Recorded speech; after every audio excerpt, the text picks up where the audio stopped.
আজকে আমরা এসএসসি লেভেলের ফিজিক্সের চ্যাপ্টার 3 এর যতগুলো শর্টকাট আছে সেগুলো নিয়ে আলোচনা করব। এর আগে আমরা চ্যাপ্টার 1 এবং 2 এর শর্টকাট নিয়ে আলোচনা করেছি। যদি ওই ক্লাসগুলো কেউ না দেখে থাকো ওইগুলো দেখে নিতে পারো। তো চলো আজকের ক্লাসটা আমরা শুরু করি। প্রথমে আসছে ভরবেগের পরিবর্তন। তো ভাইয়া ভরবেগের পরিবর্তন ডেল পি সমান M V minus M U, এটা কিন্তু মোটামুটি সবাই জানি, হয়তো বা অনেকেই খেয়াল করো নাই এটা সমান যে এফ টু লেখা যায়। তো চলো প্রথমে এটা দেখাই দিই কীভাবে এটা আসছে। আমরা নিউটনের সূত্র থেকে লিখতে পারি F equal to M A. তো এখানে এ সমান লিখতে পারি V minus you by T. তো এখানে আমি যদি আর আর গুণ করে দিই এফ টি সমান কী থাকে দেখো তো, M V minus M U. That means দেখো আমি M V minus M U সমান এফ টি কিন্তু লিখতে পারতেছি। তো এইভাবে কিন্তু আমি ডেল পি সমান লিখতে পারি কি এফ টি, ঠিক আছে। তো এটাই এখানে লেখা রাখছি, ভরবেগের পরিবর্তন সমান M V minus M U, অথবা এটাকে আমরা এফ ইন্টু টি দিয়ে এক্সপ্রেস করতে পারি। এখানে এফ হলো প্রযুক্ত বল এবং টি হলো প্রযুক্ত বল যতটুকু সময় ক্রিয়া করছে সেই সময়টা, ঠিক আছে। আর বাকিগুলো অ্যাজ ইউজুয়াল এম সমান বস্তুর ভর, ইউ আদি বেগ, ভি শেষ বেগ, বাকিগুলো সেম আছে। তো চলো আমরা এই ফর্মুলাটা অ্যাপ্লাই করে কয়েকটা এমসিকিউ সলভ করি। তো প্রথমে যে এমসিকিউটা আছে সেটা কি, 10 কেজি একটি স্থির বস্তুর উপর 1500 নিউটন বল এত সময়ব্যাপী কাজ করে, বস্তুর ভরবেগের পরিবর্তন কত?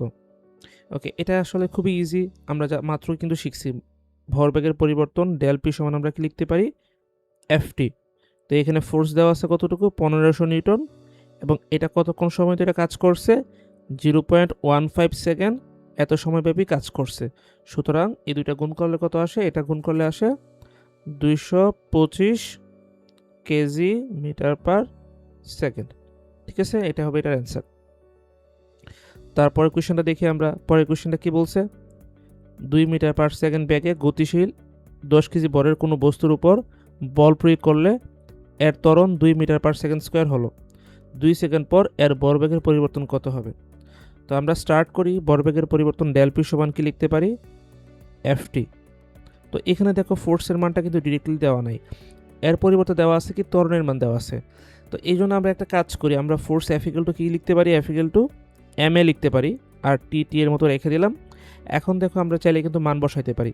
দেখো এখানে কী কী দেওয়া আছে, বস্তুর ভর এম সমান 10 কেজি, তারপর বস্তুর ত্বরণ দেওয়া আছে 2 মিটার পার সেকেন্ড স্কোয়ার, এবং সময় টি সমান 2 সেকেন্ড দেওয়া আছে।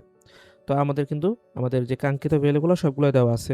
M equal to 10 into acceleration এর মান দেওয়া আছে কত 2, এবং সময়ের মান 2 সেকেন্ড দেওয়া আছে, সমান কত হবে এটা 40 কেজি মিটার পার সেকেন্ড, ঠিক আছে। ইজি ছিল, আশা করি সবাই বুঝতে পারছো। আমরা পরবর্তী টপিকে চলে যাই। পরবর্তী টপিকটা বন্দুকের পশ্চাৎবেগ নিয়ে। বন্দুকের পশ্চাৎবেগটা কী ছিল তোমরা পড়ার কথা অলরেডি। তোমরা যদি বন্দুক থেকে গুলির সামনের দিকে ছোড়ো তখন কি হয়, বন্দুকটা পিছনের দিকে সরে আসতে চায়, ঠিক আছে। তো পিছনের দিকে যেই ব্যাগে সেটা ব্যাক করতে চায় সেটাকে আমরা বলি পশ্চাৎবেগ।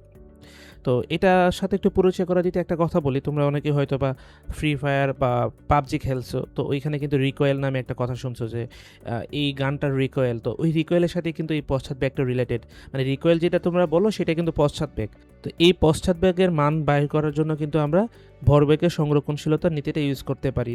তো এইখান থেকে প্রায়ই একটা এমসিকিউ আসতে দেখা যায়, তো সেই জন্য আমি এটাকে শর্টকাট একটা ফর্মুলা আকারে দিয়ে দিছি যাতে তোমরা ফার্স্ট এমসিকিউ সলভ করতে পারো।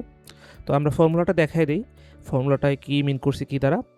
তো বন্দুকের পশ্চাৎবেগ ক্যাপিটাল ভি দ্বারা আমরা লিখছি কি, এটা ভি সমান কি লিখছি এম ভি, এটা আসলে স্মল এম দ্বারা এবং স্মল ভি দ্বারা মিন করছি কি গুলির ভর এবং গুলির বেগ ভাগ ক্যাপিটাল এম, যেটা দ্বারা মিন করছি বন্দুকের ভর।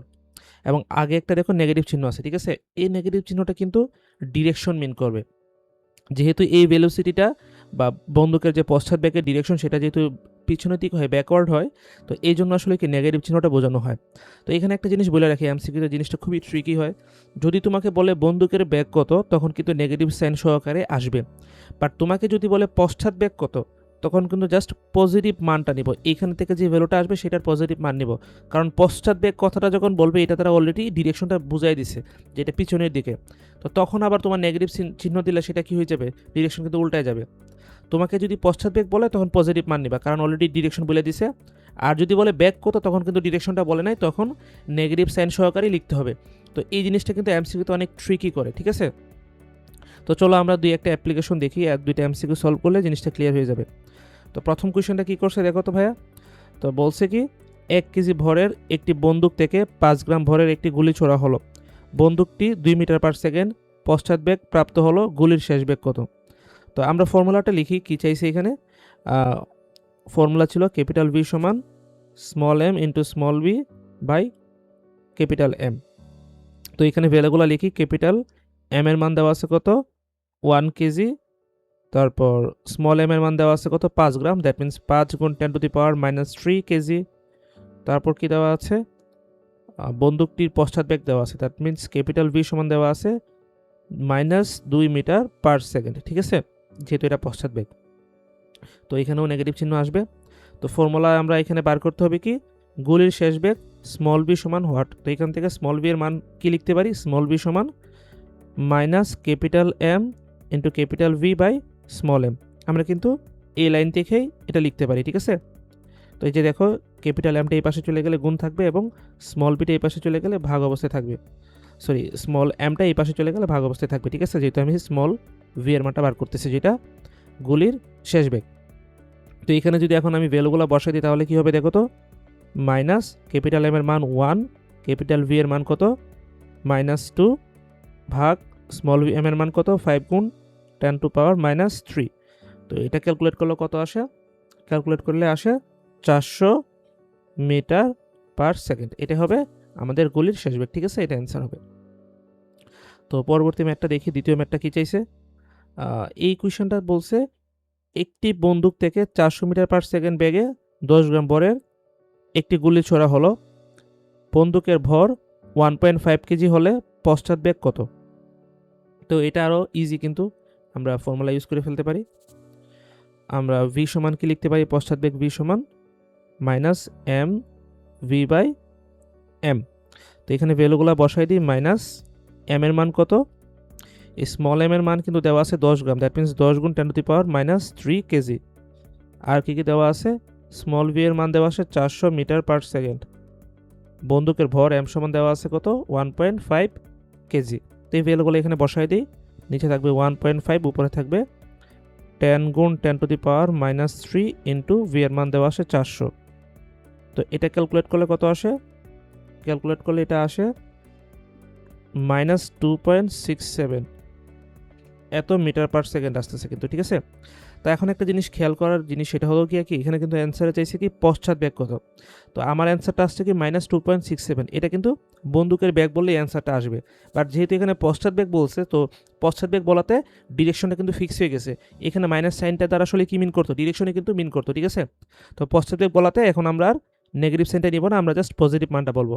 সুতরাং আমরা কি বলতে পারি, সুতরাং পশ্চাৎবেগ কত হবে, বন্দুকের পশ্চাৎবেগ এটা আমরা লিখতে পারি কত 2.67। তো এই জন্য কিন্তু অ্যান্সারটা হবে এ নাম্বারটা, ঠিক আছে। আমরা কিন্তু সি নাম্বার অ্যান্সার দাগাবো না, এটা যেন মাথায় রাখি। এটা কিন্তু ট্রিকলি এই ম্যাথটা দেয়, এই পার্টটার জন্য দেয় স্পেসিফিক্যালি। তো চলো আমরা পরবর্তী টপিকে চলে যাই। আচ্ছা, তার আগে আমাদের এই টপিক থেকে একটা হোমওয়ার্ক আছে, সেম টাইপেরই ম্যাথ, তোমরা এটা বাসায় ট্রাই করবা এবং এটার অ্যান্সারটা 5 মিটার পার সেকেন্ড হবে পশ্চাৎবেগ, সেটা আমি দিয়ে দিছি, তোমরা ট্রাই করে দেখবা। তো আমরা পরবর্তী টপিকে চলে যাই। তো এই টপিকে কি বলছি, এখানে যে শর্টকাটটা নিয়ে আমরা আলোচনা করব সেটা হলো পৃথিবী থেকে এইচ উচ্চতায় যদি অভিকর্ষ ত্বরণ জি এর মান বা জি ড্যাশের মানটা দেওয়া থাকে, ইন দ্যাট কেস সি উচ্চতাটা কত সেটা আমরা কীভাবে বাইর করতে পারি, সেই ফর্মুলাটা দেওয়া আছে এখানে, ঠিক আছে। তো দেখো এখানে আমরা লিখছি কি এইচ সমান আর ইন্টু √g/g' - 1। তো এখানে জি মানে কি ভূপৃষ্ঠে অভিকর্ষ ত্বরণ, জি ড্যাশ মানে কি এইচ উচ্চতায় অভিকর্ষ ত্বরণ, এবং আর হলো পৃথিবীর ব্যাসার্ধ যেটা আমরা জানি 6400 কিলোমিটার, এবং এখানে কিন্তু জি এর মানটা আমরা জানি 9.8 মিটার পার সেকেন্ড স্কোয়ার। যদি তারা বলে না দেয় তাহলে কিন্তু আমরা বাই ডিফল্ট এই ভ্যালুগুলো ইউজ করতে পারবো, এবং সেই উচ্চতাটা যেটা পৃথিবীর থেকে কতটুকু উচ্চতায় আছে সেটা আমরা পার করতে পারবো। দ্যাট মিনস এই ফর্মুলাটা আমরা কখন অ্যাপ্লিকেবল হবে, যখন পৃথিবীর থেকে কোনো একটা উচ্চতায় অভিকর্ষ ত্বরণের মান দেওয়া থাকবে এবং আমাকে বলতে হবে ওই উচ্চতাটা কত, ঠিক আছে, তখন আমরা কিন্তু এই ফর্মুলাটা ইউজ করতে পারবো। চলো একটা এক্সাম্পল দেখি এটা নিয়ে। তো দেখো এখানে একটা প্রশ্ন আছে, সে প্রশ্নটা কি, একটি শৃঙ্গের চূড়ায় অভিকর্ষ ত্বরণের মান 9.77 মিটার পার সেকেন্ড স্কোয়ার, পর্বত শৃঙ্গটির উচ্চতা কত? তো আমরা শর্টকাট ফর্মুলাটা ইউজ করি। আমরা ফর্মুলাটা কি জানলাম, H equal to R into √g ভাগ জি ড্যাশ মাইনাস 1, তাই না? ফর্মুলাটা লিখলাম। তো এখন আমরা ভ্যালু বসাই দিই। এই আর এর মান কত? 6400 কিলোমিটার ইন্টু রুট ওভার জি ড্যাশের মান কত? জি এর মানটা হলো 9.8 এবং জি ড্যাশের মানটা কত হবে? 9.77 মাইনাস 1। ঠিক আছে, আমরা জানি জি এর মানটা 9.8 এবং জি ড্যাশের মান তো দেওয়া আছে এখানে 9.77। তো এই ভ্যালুগুলো যদি এখানে বসাই দিই তাহলে ক্যালকুলেট করলে কি আসে? এটা আসে 9.8185 কিলোমিটার। ঠিক আছে, এটা কিন্তু ইজিলি বাইর হয়ে গেছে। তো এটা হবে এটার অ্যান্সার, যে পৃথিবী থেকে 9.8185 কিলোমিটার উচ্চতায় অভিকর্ষ ত্বরণের মান হবে 9.77 মিটার পার সেকেন্ড স্কোয়ার। তো চলো পরবর্তী টপিকে মুভ করি। তো এটা কিন্তু কপিকলের ম্যাথ, এটা একটা আইডিয়াল কপিকল দেওয়া আছে যেখানে আসলে ঘর্ষণহীন একটা কপিকল। ঠিক আছে, দেখো এখানে আমরা দুইটা বড়ি উলম্ব বরাবর দিয়ে দিছি এবং এই কপিকলটা যেহেতু একটা আদর্শ কপিকল, এখানে কিন্তু কোনো ঘর্ষণ থাকবে না। আমরা এজিউম করছি M1 গ্রেটার দেন M2 হবে এবং এই অনুসারে ফর্মুলাটা দিছি। যদি এখানে M1 গ্রেটার দেন M2 হয়, অবশ্যই এখানে যে কপিকলটা আছে সেখানে এই কপিকলের যে ত্বরণটা হবে সেটা কি হবে? এই দিক বরাবর হবে। ঠিক আছে, এটা নিচে নামবে এবং এটা উপরে উঠবে, কারণ কি এখানে M1 এর মানটা M2 থেকে বড়। ঠিক আছে, তো এই ক্ষেত্রে এই কপিকলের যে সিস্টেমটা আছে এই সিস্টেমের ত্বরণ কত হবে, যে এটা কত ত্বরণের নিচে নামবে এবং এটা কত ত্বরণের উপরে উঠবে, এবং এই ক্ষেত্রে সুতার যে টান বলটি সেটা কত হবে সেটা নির্ণয়ের যে ফর্মুলাগুলো আছে সেগুলো দিয়ে দিছি। তো এই ক্ষেত্রে সিস্টেমের যেই ত্বরণটা হবে এর সমান আমরা লিখতে পারি কি M1 minus M2 by M1 plus M2 into G, এবং সুতার টানটা কি লিখতে পারি? টি সমান 2M1 M2 by M1 plus M2 into জি। ঠিক আছে, এখানে এইগুলা এ দ্বারা আসলে সিস্টেমের ত্বরণ, টি দ্বারা দড়ির টান এবং বাকিগুলো দ্বারা এজ ইউজুয়াল মিনিংয়েই মিন করতেছে। ঠিক আছে, তো চলো এটা দিয়ে আমরা একটা ম্যাথ করে দেখে নিই, তাহলে জিনিসটা বুঝতে পারবো। তো ধরো এখানে একটা আইডিয়াল কপিকল দেওয়া আছে। তো এই আদর্শ কপিকলে M1 এর মান দেওয়া আছে কত? 6 কেজি, M2 এর মানটা 4 কেজি। ঠিক আছে, তো এই ক্ষেত্রে জি এর মানটা দেওয়া আছে কত? 10 মিটার পার সেকেন্ড স্কোয়ার। এগুলো একটু খেয়াল করে দেখবো, অনেক সময় কুইশনে কিন্তু 9.8 না দিয়ে এরকম দেওয়া থাকে ভ্যালু, তো এগুলো যাতে মিস না হয়। তো প্রথম কোয়েশ্চেনটা কি বলছে? সিস্টেমের ত্বরণ কত। তো এটা আমরা কেমনে বার করতে পারি? আমরা মাত্রই ফর্মুলাটা দেখছি। সিস্টেমের ত্বরণ এর সমান কি লিখতে পারি? M1 মাইনাস M2 ভাগ M1 প্লাস M2 ইন্টু জি। তো আমরা ভ্যালুগুলো বসাই দিলে কি হবে? 6 মাইনাস 4, 6 প্লাস 4 ইন্টু 10। তো এটা সমান কি লিখতে পারি দেখো তো? নিচে 10 উপরে 10, নিচে থাকতেছে 2/10 ইন্টু 10, এই 10 কাটা গেলে কি থাকতেছে? 2 মিটার পার সেকেন্ড স্কোয়ার। এটা কিন্তু অ্যান্সার হবে। ঠিক আছে, তো 2 নম্বর কোয়েশ্চেনটা কি বলছে দেখো তো? দড়ির টান কত। তো দড়ির টানের ফর্মুলাটা কি শিখছি? টি সমান 2M1 M2 by M1 plus M2। তো আমরা ভ্যালুগুলো বসাই দিই। M1 এর মান কত? M1 এর মানটা 6, M2 এর মানটা 4 ভাগ 6 প্লাস 4। তো এটা কত আসে হিসাব করলে? এটা হিসাব করলে আসে, উপরে আসে 48, নিচে আসে 10 ইন্টু জি তো আছে, এটা ভুলে গেছিলাম, এখানে জিও আছে কিন্তু। তো এই 10 কাটলে কত থাকতেছে? 48 নিউটন। ঠিক আছে, তো এইটা হবে কিন্তু এটার অ্যান্সারটা। তো আগের এবং এখনের কপিকলটার মধ্যে পার্থক্য কি? আগের কপিকলে ছিল দুইটাই উলম্ব বরাবর ভর, এখন আছে কি একটা উলম্ব বরাবর ভর আছে, একটা আনুভূমিক বরাবর ভর আছে। ঠিক আছে, তো এই ক্ষেত্রে ফর্মুলাটা একটু চেঞ্জ হয়ে যায়। আগে M1 মাইনাস M2 জায়গায় জাস্ট উপরে M2 থাকবে, নিচে M1 প্লাস M2 থাকতেছে এবং টি এর ফর্মুলাতে জাস্ট 2টা আসবে না, বাকি সব কিন্তু ঠিক আছে। ঠিক আছে, তো এটা দিয়ে চলো আমরা ম্যাথ করে ফেলি। বাকি সব কিছু কিন্তু ঠিক আছে, অ্যাজ ইউজুয়াল মিনিংগুলো আমি কিন্তু এখানে লিখছি। আমরা জাস্ট এই ফর্মুলাগুলো কীভাবে ইউজ করতে হয় একটা ম্যাথ করে দেখি, তাহলে বুঝে যাব। তো এই কোয়েশনে কী দেওয়া আছে দেখো তো? 6 কেজি ওজনের একটা বস্তু আনুভূমিক বরাবর রাখা হয়েছে এবং 4 কেজি ওজনের একটা বস্তুকে উলম্ব বরাবর রাখা হয়েছে। ঠিক আছে, একটা ঘর্ষণহীন কপিকল হইলে এটা, এবং জি এর মানটা দেওয়া আছে 10 মিটার পার সেকেন্ড স্কোয়ার। এই ক্ষেত্রে সিস্টেমের ত্বরণ কত হবে এবং দড়ির টান বল কত হবে? তো আমরা মাত্র ফর্মুলাটা দেখছি। সিস্টেমের ত্বরণ এ সমান কি লিখতে পারি? লিখতে পারি M2 ভাগ M1 প্লাস M2 ইন্টু জি। তো ফর্মুলাতে আমি মান বসাই দিই। M2 এর মানটা কত? 4, M1 এর মানটা 6 প্লাস 4 ইন্টু 10। তো ভ্যালুটা কত আসে? 4 মিটার পার সেকেন্ড স্কোয়ার। তো এটা হবে সিস্টেমের ত্বরণ। দ্বিতীয় প্রশ্নটা কি বলছে? দড়ির টান বল কত।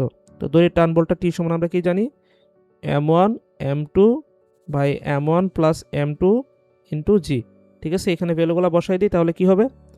ভ্যালুগুলো বসাইলে হবে 6 ইন্টু 4/6 প্লাস 4 ইন্টু 10 এটা সমান কত আসতেছে 24 নিউটন। তো এভাবে কিন্তু এই ম্যাথটা আমরা সলভ করতে পারি। এই দুইটা আমরা শর্টকাট হিসেবে ইউজ করতে পারি, স্পেশালি এটা কিন্তু বইয়ে ডিরেক্ট দেওয়া আছে। আজকের ক্লাস এই পর্যন্তই থাকবে। যদি কারো কোনো কিছু বুঝতে সমস্যা হয়ে থাকে বা কারো কোনো কনফিউশন থাকে তোমরা কমেন্টে লিখতে পারো, আমি অ্যান্সার দেওয়ার চেষ্টা করব। ধন্যবাদ সবাইকে।